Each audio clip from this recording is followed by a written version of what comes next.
Chicken কালা ভুনা। আচ্ছা চিকেন রেসিপি এই চিকেনের কাছে হার মেনে যাবে।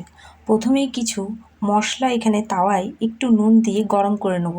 ধনে, জিরে, গোলকি, শুকনো লঙ্কা, গরম মশলার মধ্যে এলাচ, দারচিনি, লবঙ্গ আর তেজপাতা।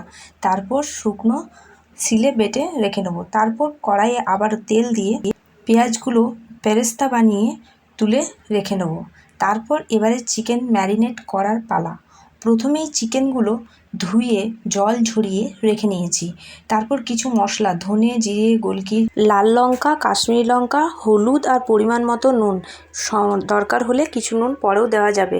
আদার পেস্ট, রসুনের পেস্ট আর এখানে কিছুটা লঙ্কার পেস্ট আরও দিয়ে দিয়েছি, কাঁচা লঙ্কার সঙ্গে দিয়েছি বেরেস্তা, পেঁয়াজ। এগুলো ভালো করে ম্যারিনেট করে আধা ঘন্টা রেখে দিতে হবে। ম্যারিনেট করার আধা ঘন্টা পর কড়াইয়ে আরও কিছুটা তেল দিয়ে যে ম্যারিনেটের চিকেনটা ছিল সেটা দিয়ে ভালো করে হাই ফ্লেমে এটা নাড়তে হবে। যদি লেগে আসে তাহলে ফ্লেমটা লো করে তারপর এটাকে নাড়তে হবে। এটার মধ্যে কোনো জল দেওয়া চলবে না। তারপর যে গুঁড়ো করে রেখেছিলাম সেই মশলাটা 1 চামচ দিয়ে দিয়েছি এটার মধ্যে, 1-2 চামচ দিলেই হবে। তারপর এটাকে আবারও ভালো করে নাড়তে হবে।